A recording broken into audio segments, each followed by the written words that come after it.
جانتے ہیں کہ حضرت بابا فرید گنج شکر رحمۃ اللہ تعالی علیہ کی ماں آپ کے مصلے کے نیچے شکر کی پڑیا رکھ دیتی ہے۔ چونکہ بیٹا شکر سے پیار کرتا تھا تو کہا کہ بیٹے نماز پڑھا کرو، شکر ملے گی۔ تو شکر کی پڑیا چپکے سے مصلے کے نیچے رکھ دیتی ہے۔ بیٹا سلام پھیرتا ہے، مصلہ اٹھاتا ہے تو شکر کی پڑیا مل جاتی ہے۔ اللہ اکبر۔ امام غزالی نے لکھا ہے کہ ہر عمل پہلے ریا ہوتا ہے، پھر عادت بنتی ہے، پھر عبادت بنتی ہے۔ ہم پہلے دن ہی کسی کو ولی دیکھنا چاہتے ہیں، ایسا نہیں ہوتا۔ پہلے عمل ریا ہوتا ہے، پھر آہستہ آہستہ عادت بنتی ہے، اس کے بعد پھر عبادت بنتی ہے۔ تو پہلے اس کے مصلے کے نیچے پڑیا رکھ دیتی ہیں ماں۔ کیا آج کی ماں بیٹے کے مصلے نیچے چاکلیٹ نہیں رکھ سکتی؟ آج کی ماں اس کو نمازی بنانے کے لیے کوئی اس کو لالچ نہیں دے سکتی، کوئی ذریعہ اختیار نہیں کر سکتی؟ بابا فرید کی ماں، آج کی مائیں تو ماشاءاللہ بڑی پڑھی لکھی ہیں، اللہ اکبر۔ وہ تو سادہ دور تھا، لیکن سادہ مزاج ماں اپنے بیٹے کو ولی دیکھنا چاہتی ہے۔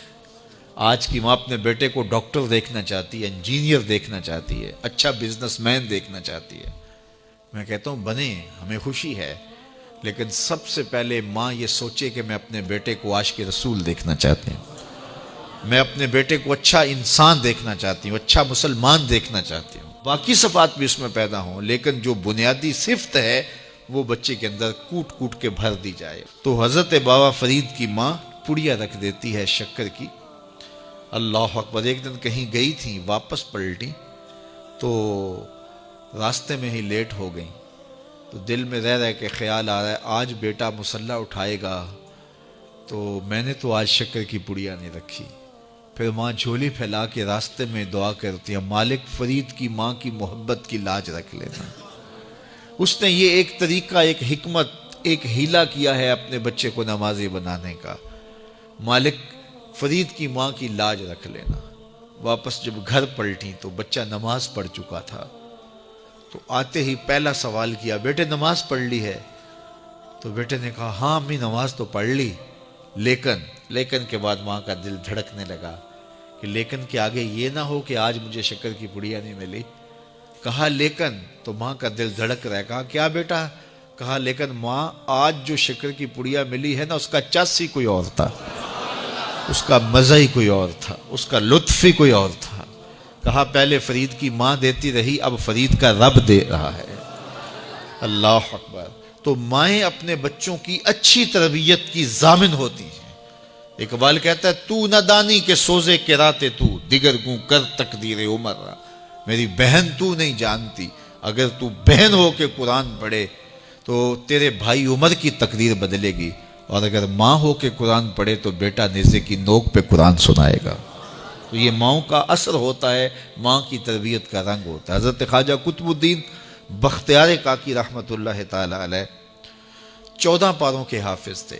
جب استاد کے پاس پڑھنے گئے پہلے دن 5 سال 4 سال کی عمر میں، تو استاد نے کہا پڑھو الف لام میم، تو بیٹا سارا پارہ سنا دیتا ہے۔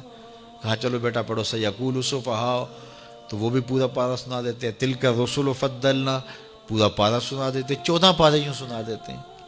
کہا مجھے یہاں سے پڑھاؤ سبحان الذی اسری بعبدہ۔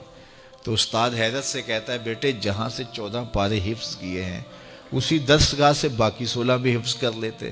کہا میری ماں کو آتے ہی 14 پارے تھے، حفظ 14 پارے میری ماں نے کیے تھے، اور صبح جب اٹھتی تھی کام بھی کرتی رہتی تھی اور قرآن بھی پڑھتی رہتی تھی، اور یہ 14 پارے ہمیں بچپن میں ماں کی گود میں یاد ہو گئے۔ اللہ اکبر۔ جب ماں ایسی ہو تو بیٹا قطب الدین بختیار کاکی ہی بنے گا، ماں مائی راستی ہو تو بیٹا بابا فرید بنے گا، اور ماں ایسی پاکیزہ صفت ہو کہ اس نے غیر محرم کو نہیں دیکھا تو بیٹا شیخ عبد القادر جیلانی ہی ہوگا، اور ماں فاطمہ ہو تو بیٹا حسین اور حسن ہی ہوگا نا۔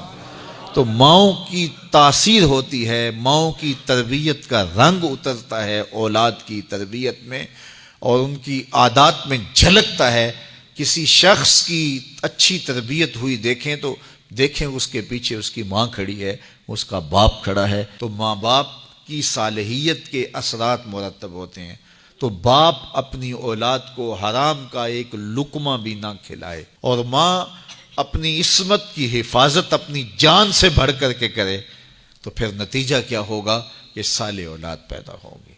لیکن جب ہم اپنے لقمے کا خیال نہیں کریں گے کہ پاکیزہ ہے یا ناپاکیزہ، اور ماں پردہ کرنا نہ کرنا اس کو کوئی فرق ہی نہیں سمجھتی ہے، تو پھر وہ بھول جائے کہ اس کی اولاد صالحیت کے رنگ میں ڈھلے گی۔